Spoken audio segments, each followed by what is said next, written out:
Ya Pak, terima kasih kesempatannya. Menanggapi tadi pertanyaannya Pak Kuku, yang dimana setiap kebenaran itu seharusnya bisa diindra gitu. Kalau dari pandangan shallow saya, kalau yang namanya sesuatu yang bisa kita rasakan, itu ketika kita mau bicara pada orang lain bahwa ini adalah benar, maka ya betul harus diindra kalau menurut saya. Di Indra itu ya salah satu contoh aplikasinya sekarang itu kita mulai banyak mengenal sensor-sensor, terus kemudian akhirnya itu bisa ada ukurannya gitu. Ya ini nanti mohon pandangannya Pak, apakah pandangan saya itu benar gitu. Nah kemudian yang kedua masalah kausalitas dan empirik, menurut saya gitu ya Pak, bahwa kausalitas itu bisa menjadi penyebab adanya empirik. Karena pada saat kita merasakan adanya sebuah fenomena kausalitas, maka ilmu pengetahuan kita itu akan mendorong kita membuktikan bahwa eh, ini pasti bisa bisa dimodelkan gitu. Nah, ketika sudah ada modelnya, maka ada pasti akan bisa diukur. Kalau sudah diukur, maka akan ada alat ukurnya. Nah, itu mulailah terbatas jadinya ruang dan waktu gitu. Itu Pak. Dua hal itu mohon tanggapannya. Terima kasih Pak. Ya, Bu Vidya, saya tanggapi yang kedua dulu ya. Jadi kausalitas itu malah menjadi sumber seluruh ilmu empirik, betul. Ya, jadi harus memang diurut sampai titik mana yang bisa diukur. Nah, dalam segala sesuatu itu nanti memang kalau diurut, jangankan bicara tentang Tuhan ya, kita bicara tentang yang paling kasat mata, ruang dan waktu gitu. Wah, itu nanti akan sampai titik yang memang titik filosofis yang nggak bisa diukur ya.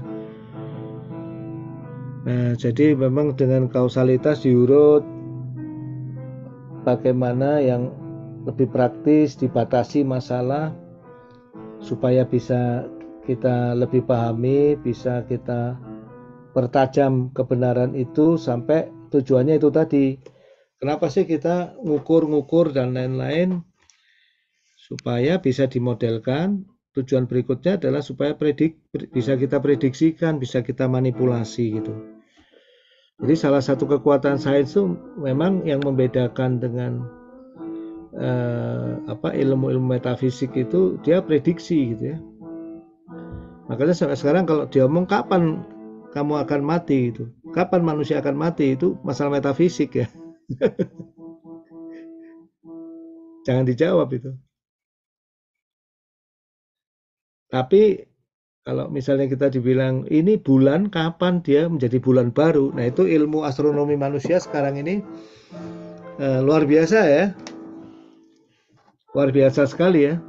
Tinggal mau pakai kriteria Muhammadiyah atau NU atau Mabims atau apa ya. Tapi itu kalau saya ngikutin di balik diskusi itu ada keagungan Tuhan yang luar biasa ya. Demikian dahsyatnya fase-fase bulan itu, dan itu juga tanda-tanda keagungan Tuhan, yaitu betapa akuratnya pikiran manusia itu bisa memodelkan ya. Malah sekarang ditambah dengan internet nih, jadi yang nggak ahli ngitung pun bisa tahu gitu fase-fase bulan di manapun gitu. Ini memang menarik sekali ya, dan predictability-nya itu sangat tinggi sekali. Gitu Bu Vidya ya. Barangkali seperti itu ya. Jadi kadang-kadang kita untuk memaknakan sesuatu supaya bisa dipertukarkan, dikomunikasikan ya, memang perlu sampai bisa diukur itu. Ya. Apalagi dalam kehidupan manusia untuk membuat obat dan lain-lain ya. Nggak mungkin kita, wah ini saya yakin ini obat ini manjur gitu. ini obat baru ini manjur kalau nggak bisa diukur, ya itu bahaya sekali gitu. Karena ini untuk kepentingan orang banyak. Barangkali seperti itu ya, Bu Vidya ya. Bu Irani, ini namanya, ini Ibu atau Bapak? Ibu ya. Ibu Pak, iya. Seperti nama Ibu Izin Presiden bertanya sedikit. Jokowi ya, Iriana ya. Irian, iya Pak, Irani saya Pak. Mau bertanya sedikit, tadi menyinggung masalah apa yang dibahas mengenai MP dan segala macam yang sifatnya mungkin fleksibel yang akan berubah sewaktu-waktu ketika bisa membuktikan sesuatu hal yang baru.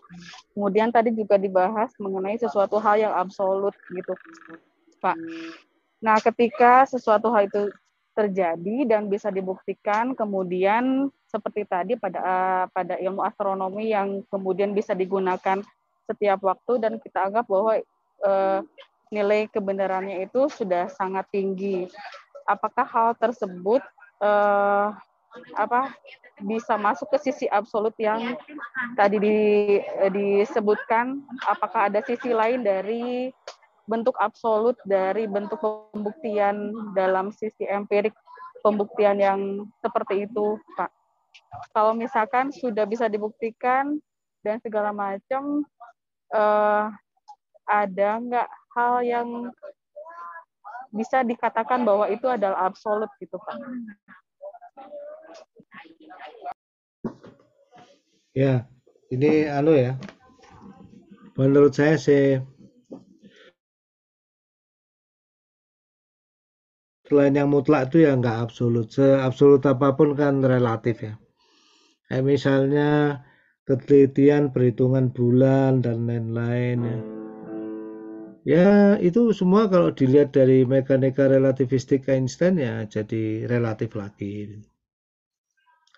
Jadi titik di dunia itu semua hal yang saintifik itu seabsolut apapun ya tetap ada titik di mana dia itu nggak bisa sangat absolut begitu. Jadi misalnya fisikawan tuh ya, sehebat apapun ilmunya itu ya dia mungkin cuma bagus di bidang yang sangat dibatasi itu ya. Ketika dia menyeberang sedikit ke biologi itu hukum Newton nggak kepake itu.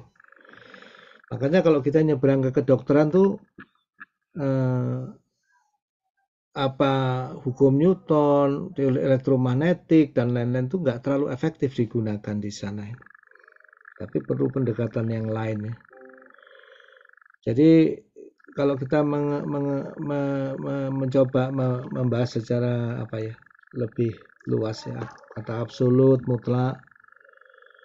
Nah, kita perlu memahaminya sebagai sesuatu yang betul-betul lepas mutlak dilihat dari segala sudut pandang ya, maka semua hal yang saintifik itu sebetulnya sifatnya relatif, Bu.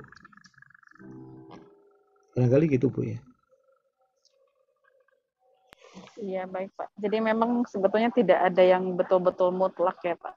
Apapun sifatnya adalah relatif.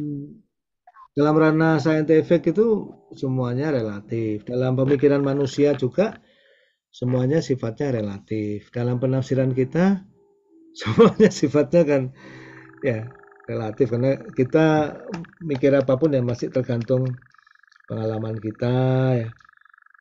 Kita nggak tahu sudut pandang orang lain ya.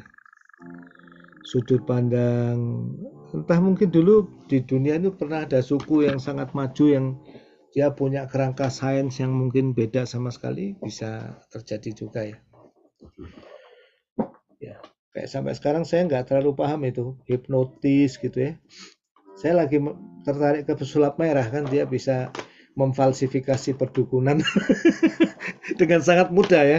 Masalahnya falsifikasinya itu very empirical dan very easy gitu, sehingga itu benar-benar didukung oleh, saya rasa para saintis maupun para kiai maupun agamawan itu bersatu di situ ya. Ini praktek penipuan yang sekian lama dibongkarnya oleh pesulap merah itu ya, luar biasa itu. Itu representasi falsifikasi Popper itu hal yang sangat nyata